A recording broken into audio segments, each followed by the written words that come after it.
vamos a rezar una Ave María ahora. Después dije que hoy vamos a terminar haciendo una lección divina y ahí ya invocamos al Espíritu Santo. ¿De acuerdo? Venga, en el nombre del Padre, del Hijo y del Espíritu Santo. Dios te salve María, llena eres de gracia, el Señor es contigo. Bendita tú eres entre todas las mujeres y bendito es el fruto de tu vientre Jesús.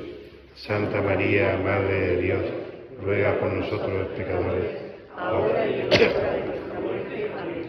Gloria al Padre y al Hijo y al Espíritu Santo. Como era en el principio, ahora y siempre, por los siglos de los siglos. Amén. María, sede de la sabiduría, ruega por nosotros.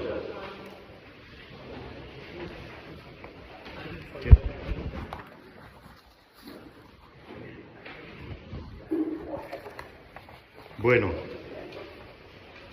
quedamos el otro día en que íbamos a ver hoy la última parte de la introducción, que es lo que pone aquí la respuesta de la fe y la credibilidad, en el primer apartado del programilla, y que después íbamos a hacer una pequeña lección divina a partir de ese texto que os dije que leyera ahí. No voy a preguntar, pero a ver si lo vamos a leer de todas formas ahora. Y puse dos preguntillas, que era, ¿qué dice el texto? ¿Qué me dice el texto? En el fondo es una lección divina, ahora lo explico un poquillo mejor. Hemos dicho en esta introducción, citando el Vaticano II, que lo tenéis en la hojita, yo invito a que lo releáis de vez en cuando porque es denso y bonito al mismo tiempo. Un texto de la Dei Verbum, que es la Constitución del Vaticano II sobre la Divina Revelación, que decía, en consecuencia, por esta revelación, Dios invisible habla a los hombres como amigos, movido por su gran amor, y mora con ellos para invitarlos a la comunión consigo y recibirlos en su compañía. Está hablando de la finalidad de la revelación.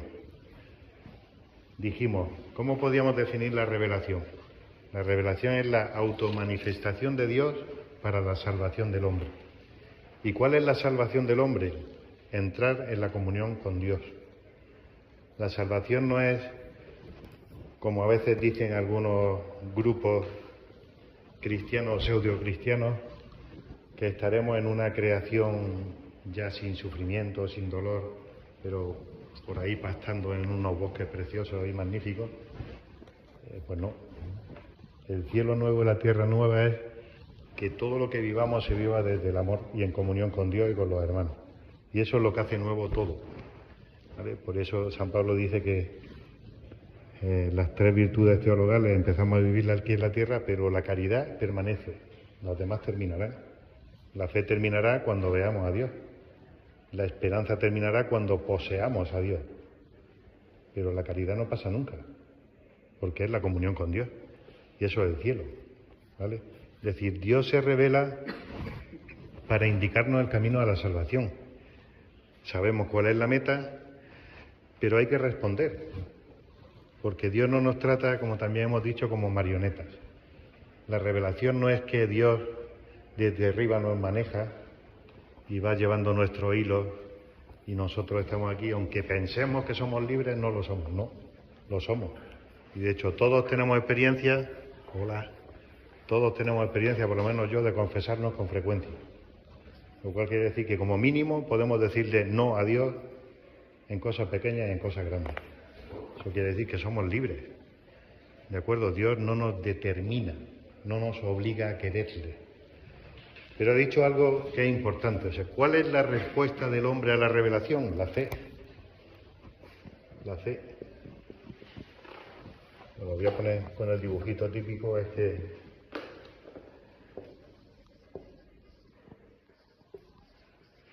Dios se revela, el hombre responde desde la fe. Y digamos, el intermedio entre la revelación y la fe es lo que se llama la credibilidad.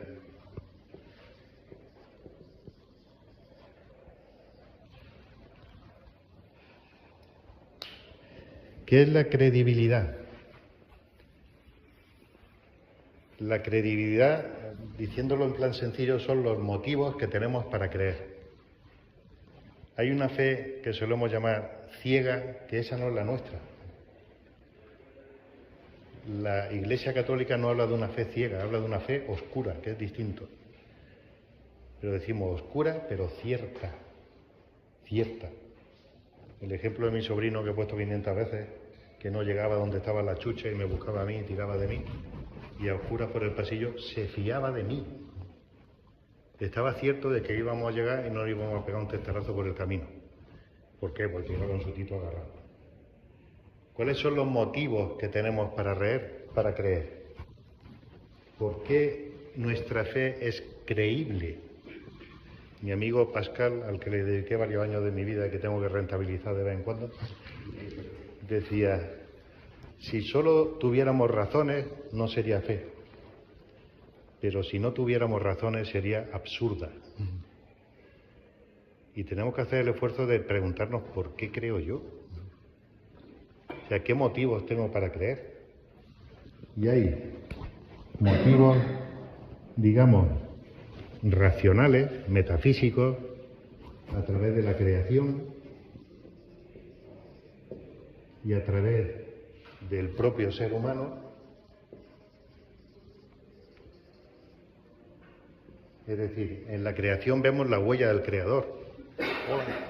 Es lo que llamábamos la primera revelación, que está al alcance de todos. La carta a los romanos, la leía el otro día, en el capítulo primero habla de los impíos.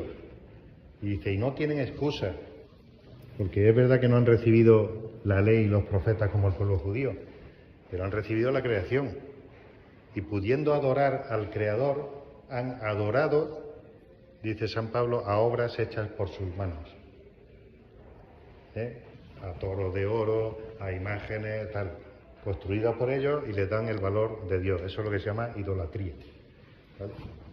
A través de la creación y a través del propio ser humano, nosotros en nuestro interior encontramos una huella del Creador. El único ser creado capaz de conocer y amar somos nosotros. Y eso es huella del Creador. Hay un filósofo que decía, lo explicaba un profesor mío de metafísica muy simpático, que decía, hablando del modo como el hombre conoce. O sea, los animales pueden sentir, ¿no? Pero nosotros damos un paso más. Y dice, el ojo ve que ve. La mente sabe que sabe. Entonces, nosotros no solo sabemos, sino que sé que sé.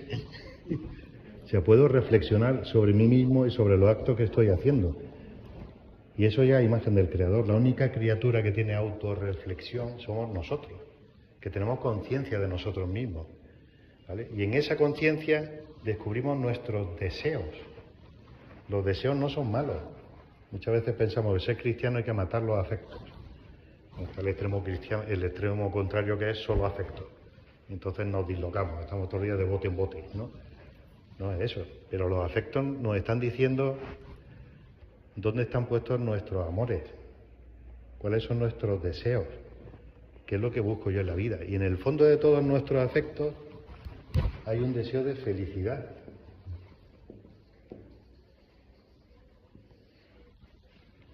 Hasta el más salvaje de los humanos está buscando ser feliz, aunque no lo reconozca, aunque le haga la vida imposible a todos los demás. Está buscando, a lo mejor egoístamente, su propia felicidad. ¿Quién llena ese deseo de felicidad? Y ya nos damos cuenta que este mundo no nos lo llena. La expresión preciosa de San Agustín, que si no habéis leído las confesiones, os las recomiendo vivamente, leerlas o audio leerlas. Ahora hay un audiolibro también de las confesiones en YouTube, que si no, vais en el coche lo vais oyendo. Y en un momento, contando su vida, dice, nos hiciste, Señor, para ti. Y nuestro corazón está inquieto hasta que descansa en ti. Nos pasamos la vida buscando. Y al final, hasta que no encontramos el descanso, hasta que no encontramos a Dios, no encontramos el descanso. ¿Vale? Es decir, ¿tenemos razones humanas para creer? Sí. Pero tenemos también razones, digamos, sobrenaturales.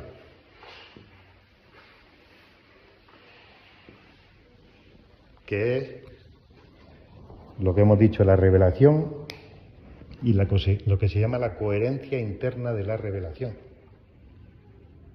Por ejemplo, las profecías son un motivo para creer. ¿Por qué los evangelistas Mateo, Marcos, Lucas y Juan dicen a cada paso, todo esto ocurrió para que se cumplieran las Escrituras? La Escritura escrita hace 2000 y pico años antes de Jesucristo. Isaías está profetizando, cargado con nuestros pecados subió al leño, para que muertos al pecado vivamos para la justicia. Y dice el evangelista, esto sucedió para que se cumplieran las Escrituras. Es decir, todo lo que está en el Antiguo Testamento es un anuncio, una preparación del Salvador, de Jesucristo. Es decir, nosotros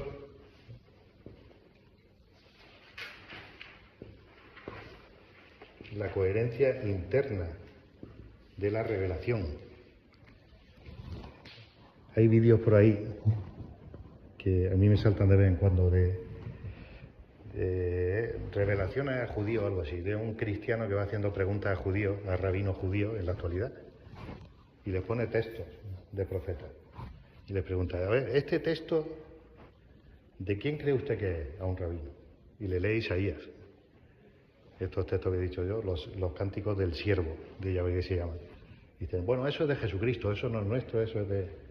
Y al cabo de un rato de conversación dice, pues no, que es el profeta Isaías. Y se quedan así como diciendo, este me la ha colado.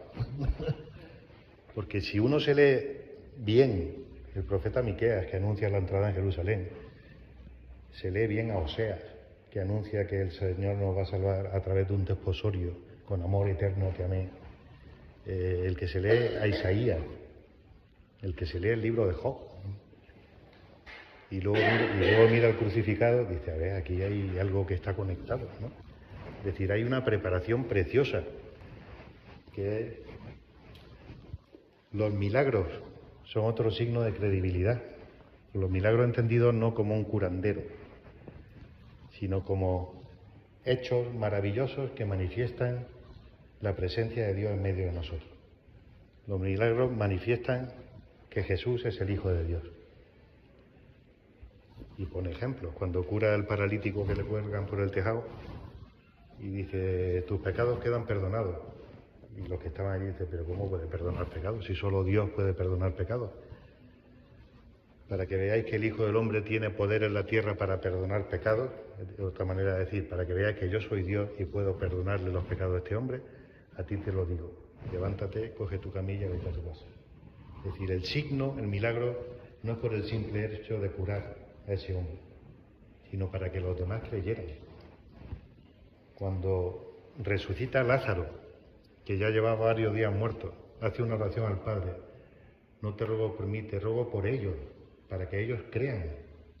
Al pobre Lázaro le hizo una faena, con perdón, porque tuvo que morir otra vez. De esta resurrección tuvo que pasar por segunda vez por la muerte, por lo menos ya sabía de qué iba la cosa, ¿no?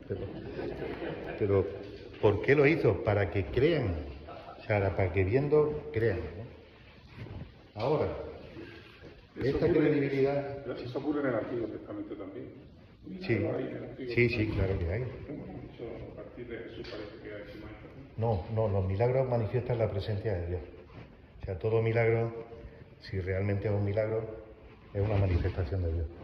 Hoy en día también, para canonizar a un santo, se pide que haya un signo sobrenatural, un milagro, atribuido a la oración a través de ese santo.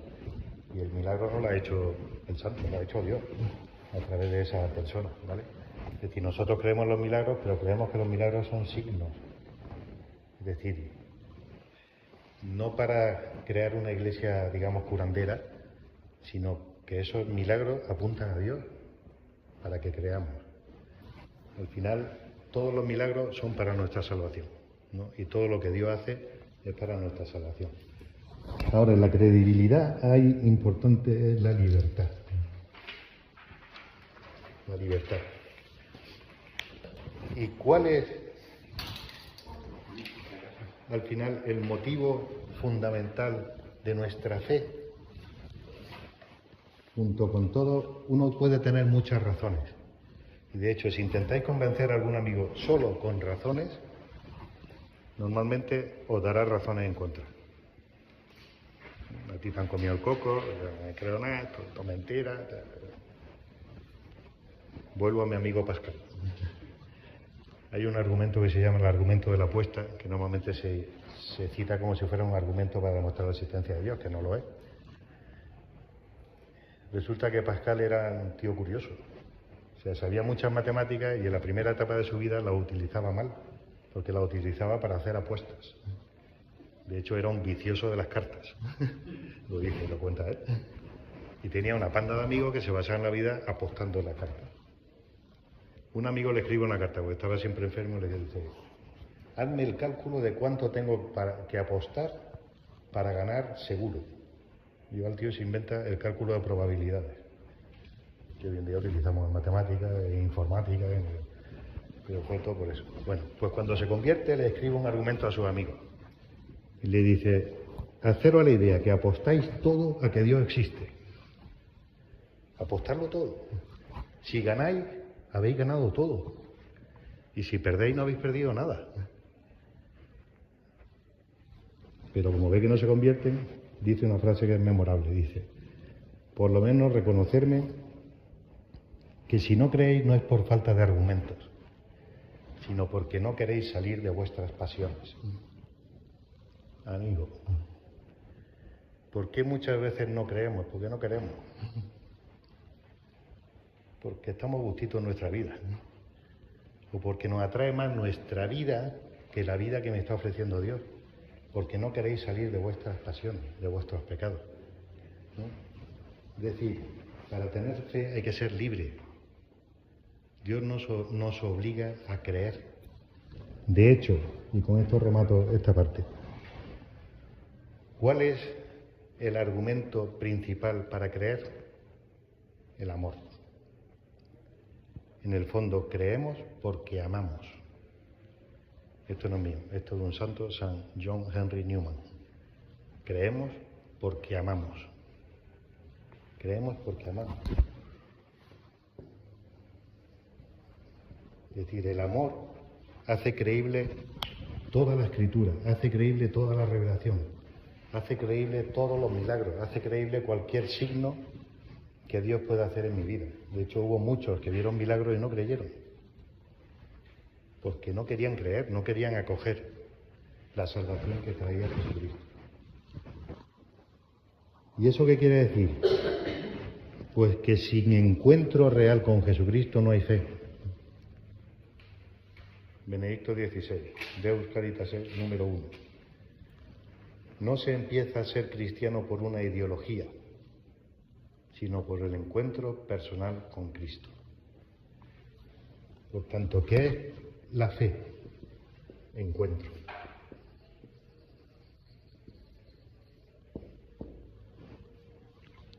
Encuentro. Si no hay encuentro real con Jesucristo, pues eso es una ideología que nos la quitará pues otra ideología que venga con más fuerza. Y eso es para toda la vida. ¿Por qué es necesaria la oración en nuestra vida cristiana? Pues cuando el cura esté contento y no me pregunte más si he rezado. No. Porque sin el encuentro cotidiano con el Señor, mi fe se va diluyendo. Juan Pablo II, en uno de los últimos encuentros con los jóvenes: una vida cristiana sin oración es una vida cristiana triste. Y una vida cristiana en riesgo, decía él a los jóvenes. Una vida sin trato con el Señor, una vida cristiana sin trato con el Señor, al final se convierte en otra cosa, que puede ser bonita hasta que nos cansemos. Y todos tenemos etapas en que estamos hasta el gorro de todo, especialmente de los curas, lo cual tiene bastante motivo, pero muchas veces deberíamos preguntarnos, a ver, ¿por qué estoy tan harto de ir a las cosas de la iglesia? O pregúntalo de otra manera, ¿cómo lleva tu oración? El trato con el Señor últimamente, ¿qué tal? Porque puede pasar en el matrimonio. No tengo ninguna gana de volver a casa. ¿Cómo te va con tu marido? O con tu mujer, porque al final casa son las personas que estamos dentro. Si no cuidamos el trato con los que estamos dentro, no tenemos ganas de volver a casa. Nos estamos buscando historias para estar siempre fuera. Y por desgracia nos pasa. O sea, si no hay un trato personal, Al final no hay verdadera fe. Y la fe se cuida desde el amor. Por eso técnicamente se dice que la fe es sobre todo adhesión a Dios.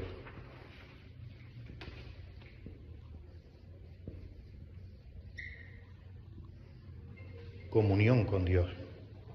Comunión con Dios. Sin esa comunión, insisto, la fe se convierte en otra cosa. Pero esa fe también es conocimiento.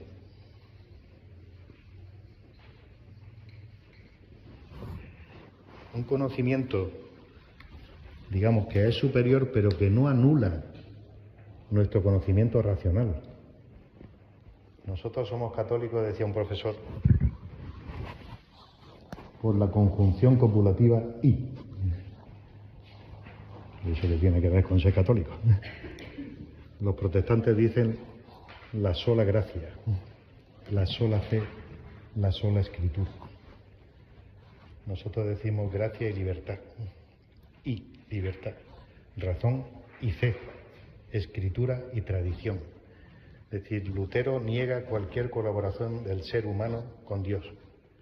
Y la Iglesia Católica nunca ha negado la colaboración del hombre con Dios. Porque es verdad que estamos heridos por el pecado, pero seguimos siendo libres. Lutero dice que el hombre está totalmente corrompido y por eso no puede colaborar con Dios. De hecho, habla de la salvación, digamos, él dice que nos salvamos siendo al mismo tiempo justos y pecadores.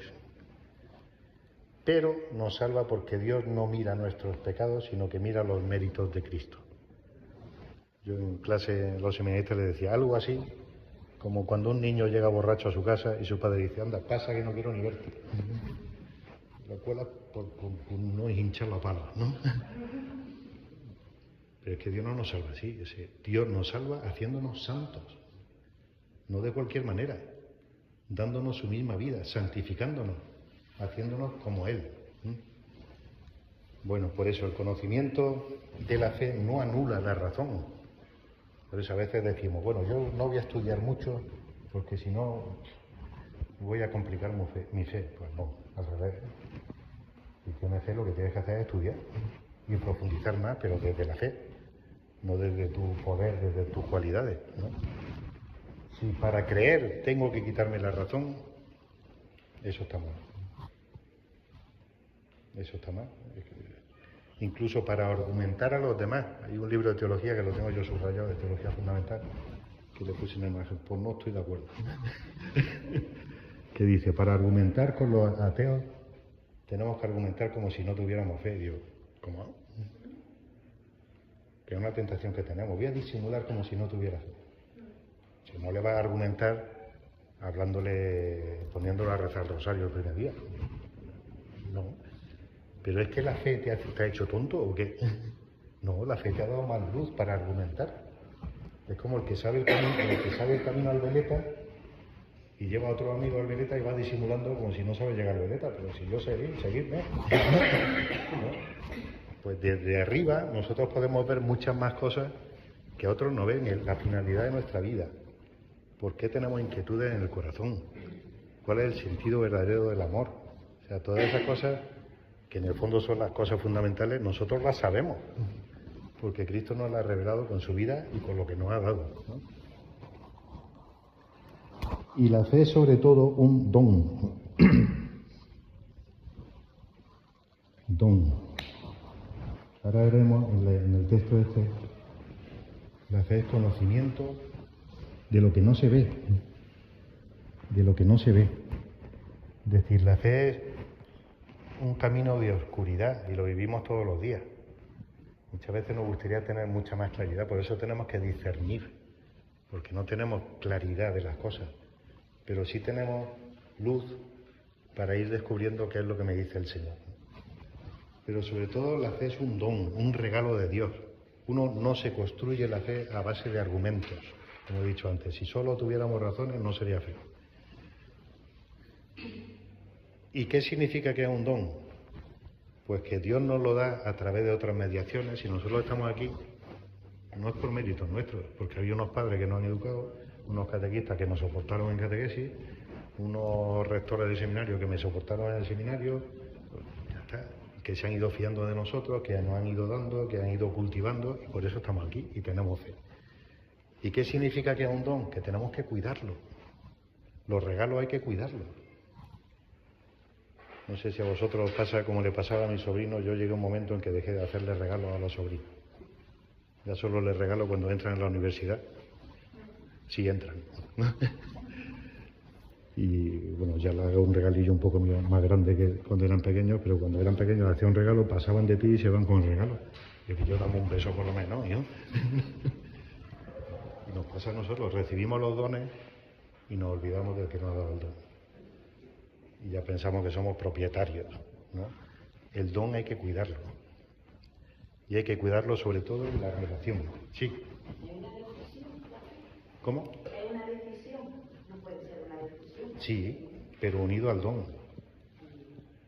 O sea, tú, yo tenemos motivos para creer, pero puedo mirar a otro lado. Igual que la vocación. Aquí entre nosotros, yo me pasé 3 años huyendo de la vocación. Desde que yo iba a Juan Pablo II en el Monte del Gozo, hasta que me fui al seminario pasaron cerca de 3 años. Porque en el fondo no... O sea, te atrae, dices, bueno, puede ser, pero tú tienes otros planes ya. Estaba terminando la carrera, mi futuro ya era otro. Y con la fe nos pasa lo mismo. Todos los días tenemos una oportunidad de crecer en la fe. Y a lo mejor miramos a otro lado, por no complicarnos la vida, ¿no? Por eso todos los dones conllevan una responsabilidad.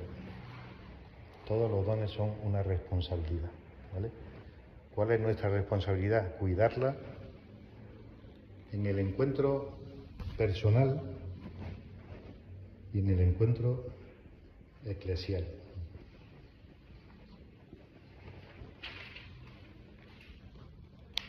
La Iglesia Madre alimenta nuestra fe y no podemos crecer al margen de la Iglesia. No podemos crecer al margen de la Iglesia. Por eso la fidelidad a la fe de la Iglesia, al credo. Si os dije el otro día la tontería que hacía al principio de clase, cuando daba clase en el seminario, que le ponía un credo, el credo largo, Niceno, Constantinopolitano, una copia cada uno. Decía, subraya las frases que no eres capaz de explicar. Y hay unas cuantas, ¿eh?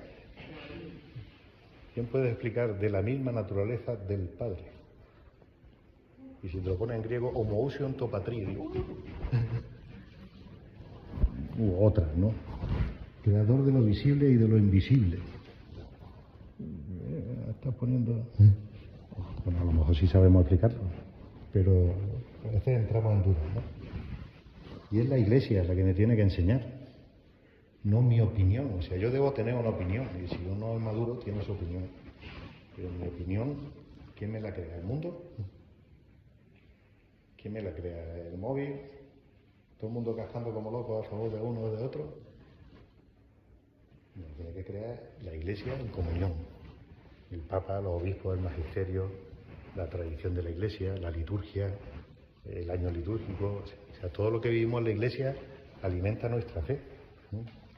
Y hoy en día tenemos la tentación de que todo en la fe es opinable. No va a ser opinable. Si es revelación de Dios. Otra cosa es que somos progresivos. Y esa progresividad hay que respetarla. Pero la fe no cambia, lo que cambiamos somos nosotros. O sea, lo que Cristo nos ha revelado es la doctrina, el depósito de la fe que decían los padres de la Iglesia. Y somos nosotros los que tenemos que ir creciendo en madurar en el depósito de la fe. Y no al revés. No cambiar el depósito de la fe a la medida de mi gusto, manía o deseo. ¿De acuerdo? Bueno, el don de la fe. Y por último, hago una pequeña introducción y ahora vamos a leer el texto y vamos a hacer una lección que va a ser muy sencillo. La carta a los Hebreos dije que se introduce dentro, bueno, de todo esto. ¿Hay alguna duda?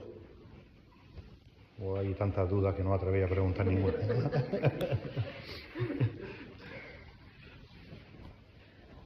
Yo sacaría una conclusión. No debemos conformarnos y tenemos que formarnos toda la vida. A mí uno de los testimonios, mi padre me ha dado muchos testimonios en muchos ámbitos, pero como médico me ha dado un testimonio que hasta ya jubilado seguía estudiando. Y estaba suscrito a no sé cuántas revistas médicas, que siguen llegando, por cierto, a mi casa, que a ver cómo encuentro yo la manera de que no las manden más, pues ya no cabe en ningún lado. Y seguía estudiando. Y pero vamos a ver, si tú ya tienes todos los títulos del mundo, ¿qué más quieres estudiar? Y hombre, si tengo que atender a alguien, tendré que estar al día, ¿o no? Un cura que no estudia, que no se pone al día, al final ¿de qué habla? De memoria, de lo que te acuerdas del seminario. Pero cualquier profesional que no se pone al día, al final fracasa, es un fraude para los demás, ¿no? Y la fe pensamos que ya lo tenemos todo resuelto. Y no, y tenemos que profundizar. Hay muchas cosas en nuestra vida que ya no son de saber un contenido, sino de profundizar ese contenido. O sea, ¿qué consecuencias tiene el credo para mi vida, por ejemplo? O el credo para mi familia.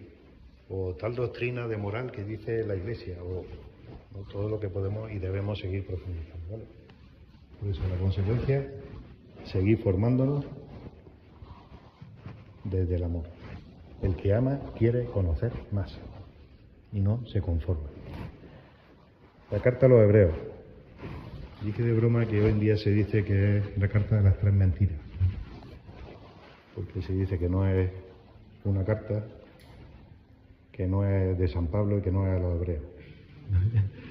Bueno, no es para deprimirse porque es del ámbito de la predicación de San Pablo y forma parte de la predicación de San Pablo. El autor material, pues unos dicen que puede ser el tal Apolo que aparece en otras cartas. En una de las cartas, San Pablo se pone duro con una comunidad y dice: ¿vosotros de quién sois? ¿De Pedro? ¿De Pablo? ¿De Apolo? O sea, yo he predicado, ahora viene un superapóstol, dice él, yo qué sé, que tocaba la guitarra eléctrica, Apolo, o yo qué sé. Y viene y os convence de otra cosa y os vais detrás de ese. ¿Pero a quién estáis siguiendo? Le dice. Si todos seguimos a Cristo. Eso, yo sembré, el otro recogió y así la Iglesia, pues gracias a Dios seguimos. Bueno, pues ese tal Apolo parece que recoge la predicación de San Pablo. ¿A quién? A hebreos que están en la diáspora. Principalmente a sacerdotes del Antiguo Testamento que se han hecho cristianos y han entrado en crisis. Porque el culto del Antiguo Testamento era una salvajada, con perdón, y ahora no tienen mucho que hacer. Partir el pan, levantar una copa de vino y repetir las palabras del Señor, entre comillas, el culto. Por eso la primera parte de la carta a los hebreos es decir que el único sacerdote es Jesucristo, que es sacerdote, víctima y altar. Ya no necesitamos altar para matar un toro cebado encima. Nota a pie de página. Mi profesor de Cristología, que después fue el obispo de Córdoba, decía en clase cuando explicaba la carta a los hebreos, decía: Señor, yo te doy gracias porque me ha hecho sacerdote del Nuevo Testamento. Porque ser del Antiguo Testamento tenía que ser una marranada tremenda. Matar a un toro, sacarle las vísceras a un lado, recoger la sangre, asperjar a la gente con la sangre. Ya sabes, pensarlo es agotador, ¿no? Si predicas 2 misas seguidas ya te cansa, pues matar el toro y no sé qué. Bueno, a esos sacerdotes que digamos han perdido un poco el norte de qué es lo que tienen que hacer, se dirige la carta a los hebreos. Y se dirige diciendo: ¿quién es el sacerdote eterno? Según el rito de Melquisedec. Melquisedec era uno que en tiempo de Abraham ofrecía a Dios, no ofrecía animales, ofrecía pan y vino, curiosamente. Pan y vino. ¿Quién ofrece pan y vino en el Antiguo Testamento? Nadie. Eso es lo más cutre que hay, con perdón. Pues ya había un Melquisedec, rey de Salem, actual Jerusalén, que ofrecía pan y vino. Y ese lo recoge la carta a los hebreos para decir: ese ya era un anuncio del sacerdocio de Cristo, que se ha ofrecido una vez para siempre. ¿Qué hace la liturgia nuestra? Actualizar el único sacrificio de Cristo. No es que Cristo vuelva a morir, es que se actualiza la salvación en los sacramentos. De hecho, nosotros somos testigos de la pasión, sacramentalmente, de la muerte y de la resurrección. Lo que Cristo vivió temporalmente, nosotros lo vivimos litúrgicamente, ¿no? Pero eso hay que recibirlo desde la fe. Si no, no se entiende nada. Decía el otro día, si uno viene a alguna de las adoraciones que tenemos aquí y se pone a mirar y dice, estos tíos chalados, ¿qué hacen? Hay una lobo con una bola blanca allí en el fondo y todo ahí de rodillas y esto se cayó toda la pizza, ¿no? Que por cierto, el otro día estaba dando la charla el viernes y apareció uno vestido de payaso con la cara blanca. ¿Lo viste? Que yo pensé, como esta sea que quiere imitar al Joker ese, estoy apañado yo aquí. Sí, porque además se sentó al final mirando.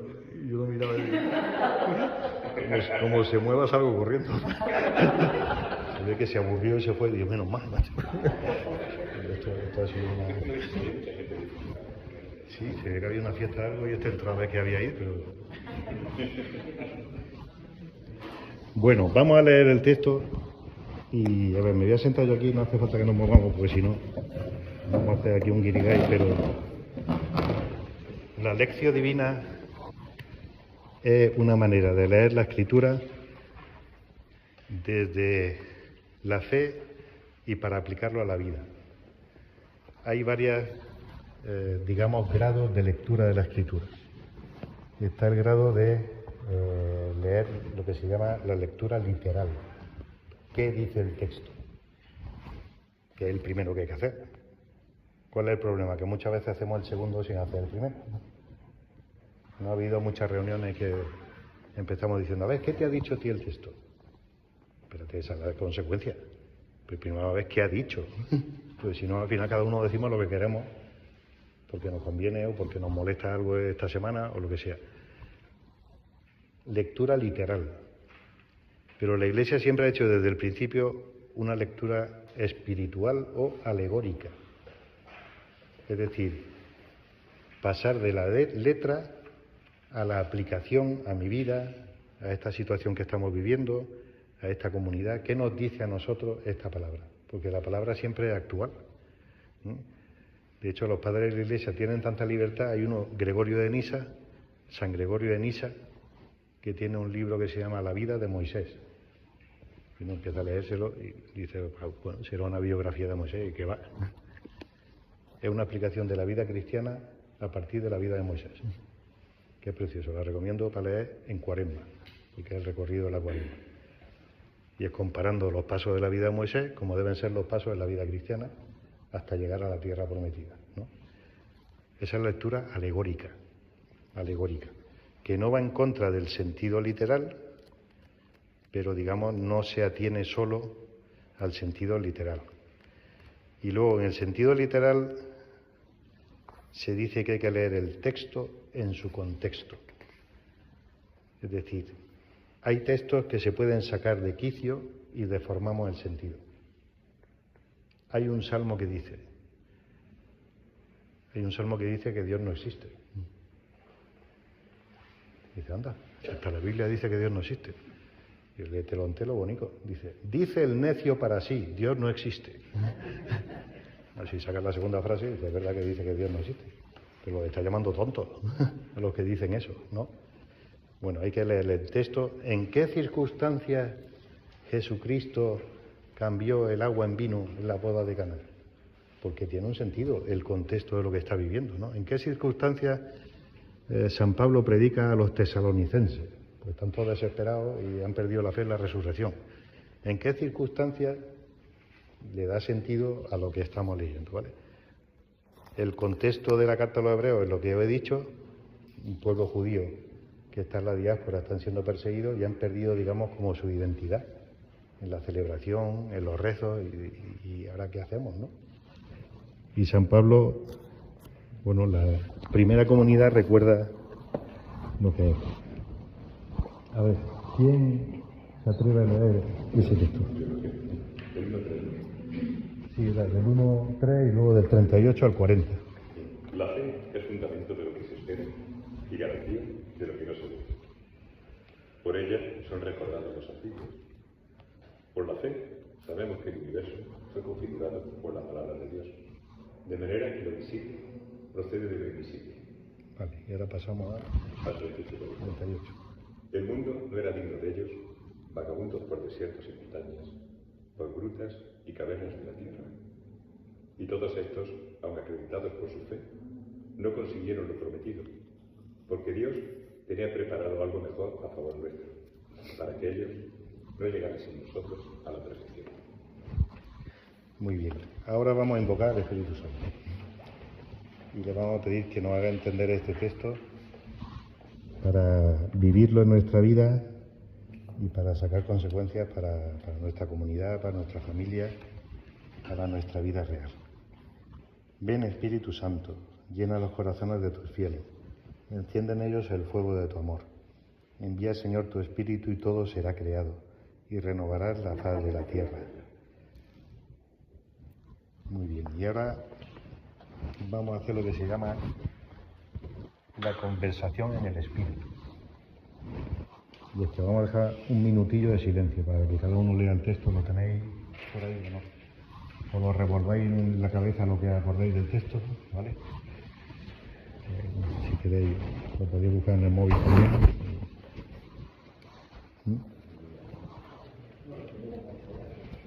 Y después de ese minutillo de silencio, libremente cada uno puede decir, digamos, la expresión o la frase que le ha llamado la atención. ¿Vale? Bueno, perdón. Después de ese minutillo de silencio explico yo un poco qué dice el texto. Hacemos otro minutillo de silencio y la segunda parte cada uno dice lo que le ha llamado la atención, ¿vale? La segunda parte. Lo primero lo releemos cada uno en silencio.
Subrayo algunas cosas de lo que ha dicho. Lo primero, la fe es fundamento. En varios sitios de la Escritura se habla de la fe como, digamos, como apoyo vital, como roca. De hecho, Jesucristo pone una parábola, es como el hombre sensato que edificó su casa sobre roca, que arquitectónicamente es bastante complicado, pero bastante estable, ¿no? Y la fe es fundamento en el sentido de que debe ser como la cimentación de nuestra vida, en la que uno se sienta seguro. La fe no es segura cuando está en crisis continuamente. ¿Y cuándo está en crisis continuamente? Cuando se hace depender, por ejemplo, solo del sentimiento o solo del afecto. Entonces estamos en una adolescencia eterna. Ahora esto me gusta, ahora esto no me gusta, ahora me atrae, ahora no me atrae. La fe es como el sustento que da tranquilidad a una verdadera vida de relación con Dios y con los hermanos. Pero además, siendo sustento de esta vida, es garantía de lo que no se ve. Es como la mano del Tito que os he dicho antes, la garantía de que voy a buen puerto. Por la fe, de alguna manera, nosotros nos estamos agarrando a Dios. Todas las virtudes teologales, la fe, la esperanza y la caridad, son vivir al modo humano la vida divina. Es decir, Dios me da, a través de la fe, participar de su mirada, de cómo ve Él el mundo, de cómo ve Él nuestra historia, nuestro futuro. Por eso es garantía, es como un sello de que el que mantiene la fe y persevera en la fe llegará a la meta.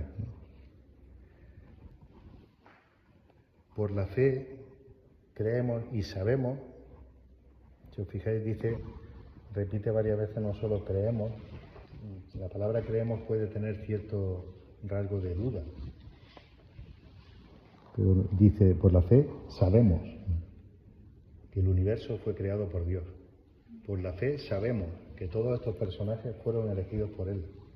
Por la fe sabemos, es decir, tenemos certeza en medio de la oscuridad. Por eso he dicho, la fe es oscura, pero es cierta.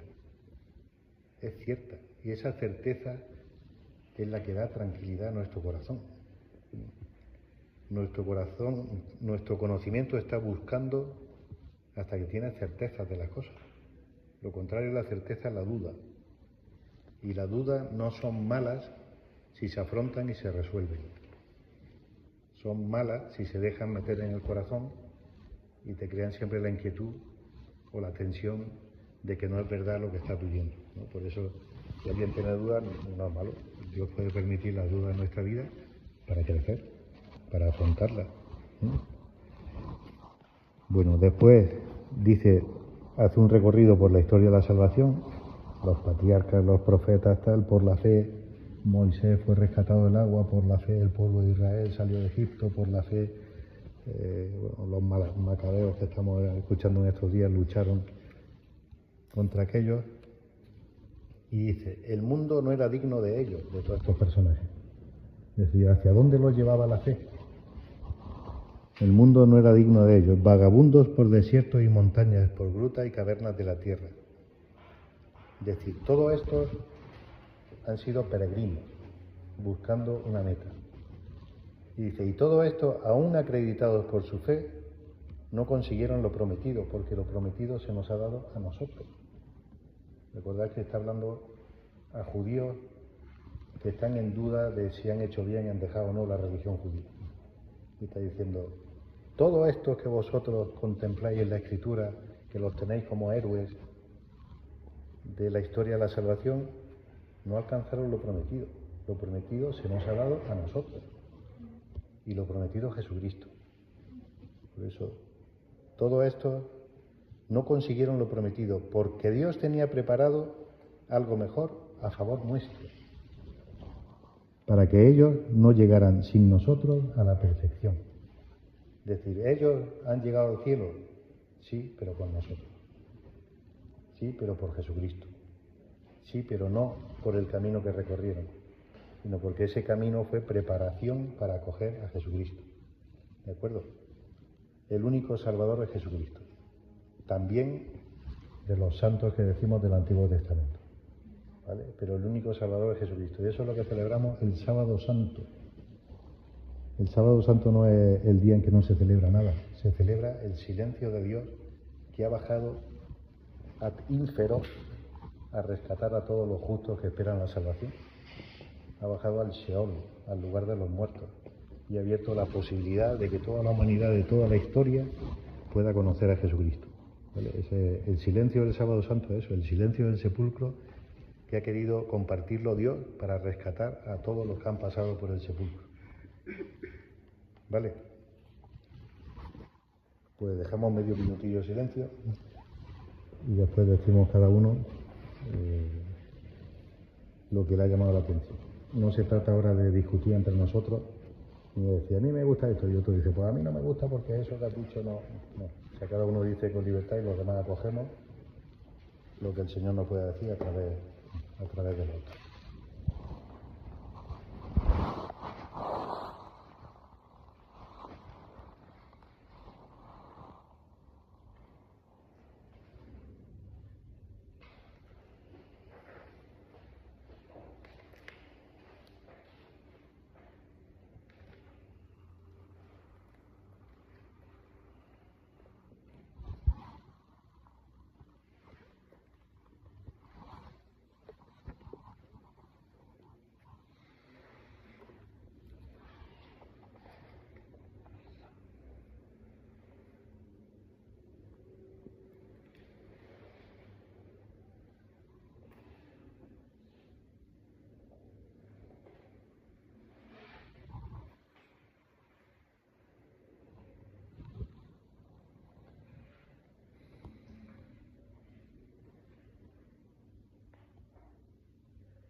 Yo subrayo que Dios tenía preparado para nosotros algo mejor. Que nosotros tenemos pues la fe, la gran fortuna, la gran gracia de conocer a Jesucristo. Yo que es la garantía de lo que no veo y de lo que no entiendo. Y yo he puesto que la fe es el esfuerzo por conseguir lo que esperamos y no vemos.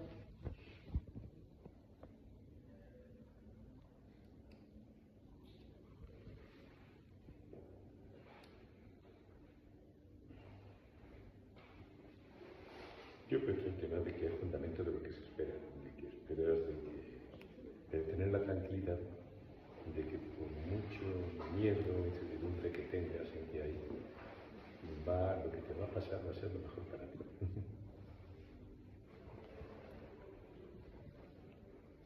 Pues yo destaco mi torpeza para leer la palabra, porque la he leído, hay cosas que más o menos se ven claras, pero otras que si no fuera por mi comentario que no lo ha hecho después, me hubiera dado un sentido completamente distinto. Eso me hace pensar en que necesitaría que estuviera usted siempre ligado para coger el evangelio. No sé si tu mujer me va a dejar, ¿eh? Y por otro, la necesidad de lo que estamos haciendo, del conocimiento y de información que sabemos. Eso por un lado. Por otro, quizás por mi formación jurídica, como ha dicho, para mí la garantía. Garantía de lo que no se ve, me hace concebir la fe no como un sentimiento, sino como eso, como una certeza, como una seguridad de que eso es que está ahí. Evito con eso, si me centro en que es una garantía, en basarlo solamente en mi corazón, en mi sentimiento, en mi deseo.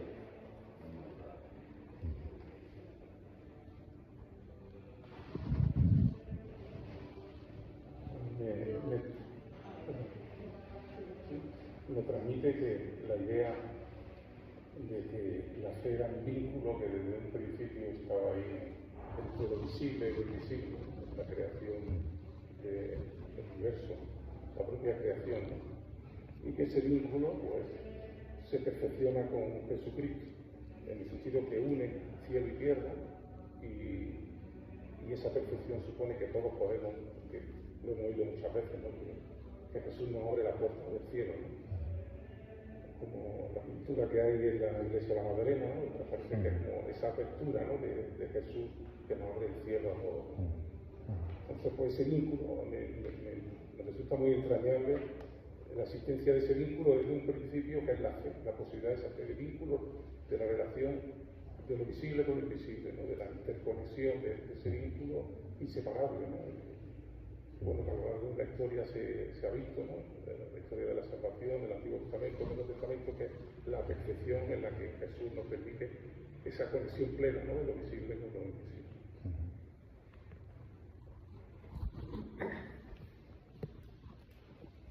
Para mí esto, siendo muy complicado de entender, gracias a tus explicaciones, pues se le da un sentido y encaja el puzzle. Tengo que decir que la fe efectivamente es una garantía y para mí también es una certeza, tranquilidad en el corazón. Y la he experimentado en momentos de oscuridad, de duda, de incertidumbre. Pues si nos ponemos en manos del Señor, luego todo sale, todo se soluciona, le da otro sentido, te da esa tranquilidad y esa paz. Yo creo que eso nada más que el comienzo, que queda todavía mucho por experimentar y sobre todo la salvación. O sea que me quedo con la certeza y la tranquilidad en el corazón.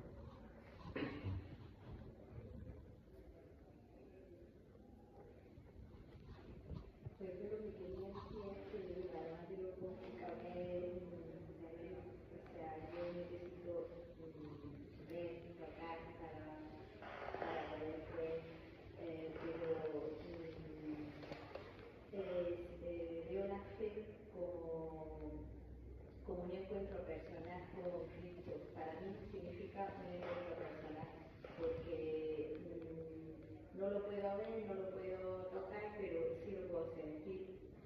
Entonces, lo puedo entender desde ese punto de vista.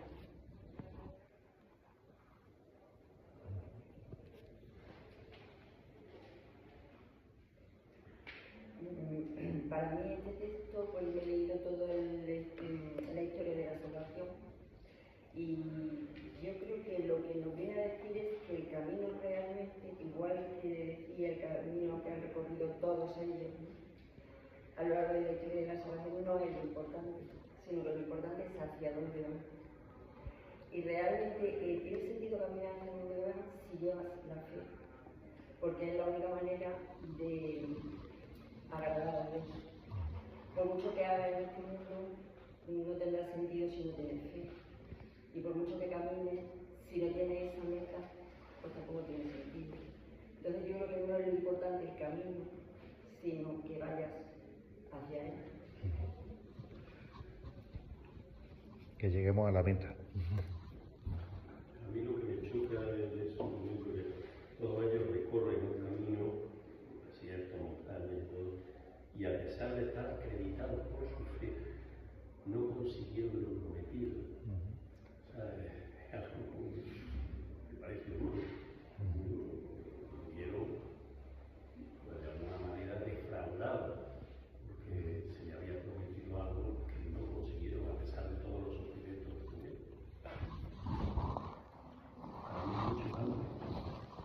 Sí, bueno, lo consiguieron a partir de Jesucristo. Pero cuando ellos hicieron ese camino, de hecho quedaron defraudados. Moisés al final no entró en la tierra prometida. Muchas promesas que recibe Israel que piensa que van a ser inmediatas no se cumplen, porque están apuntando a Jesucristo. Por eso decía antes el valor de las profecías. Si uno es coherente siguiendo las profecías, ve que es coherente que apuntan a Jesucristo, porque hay promesas de salvación que Dios hace al pueblo de Israel que no se cumplen de manera inmediata. ¿Por qué se revienta Judá e Israel después de Salomón si Dios habría prometido la salvación a través de David? Pero bueno, ¿que está mintiendo Dios o qué? No, que tiene que llegar Jesús al que llaman hijo de David, lo veíamos ayer con el ciego de nacimiento. Jesús, hijo de David, ten compasión de mí. Es decir, estaban apuntando algo que ellos no llegaron a contemplar, pero nosotros sí. Por eso dice, nosotros hemos sido beneficiados y con nosotros entrarán ellos. Y nosotros tenemos la suerte de conocer la meta y el cumplimiento.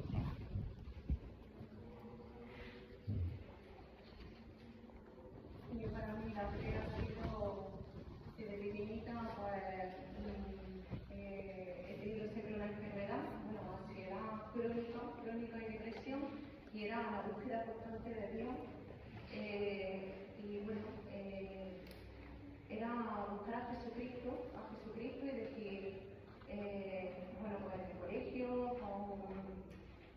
en la catequesis, en la iglesia, leyendo el Nuevo Testamento, por ejemplo en Semana Santa, me encantaba ir pues, a los oficios, y en ese pues, conocer, en esa enseñanza, en esa búsqueda de la vida de Jesucristo, ¿no?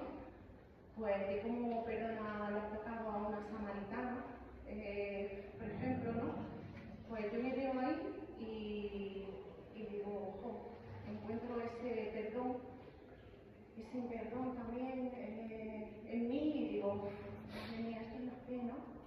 Ese perdón en mis pecados y ese perdón hacia mí, porque yo era la primera que me había perdonado, y empiezo con esa fe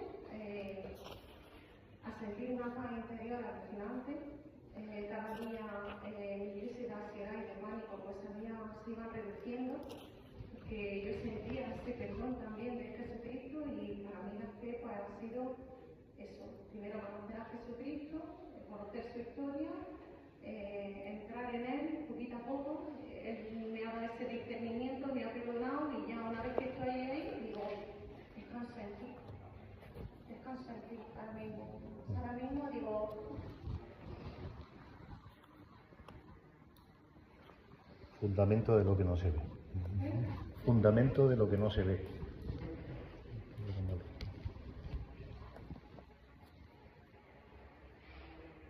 Muy bien, pues rematamos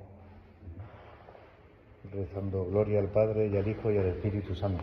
Como era en el principio, ahora y siempre, por los siglos de los siglos. Amén.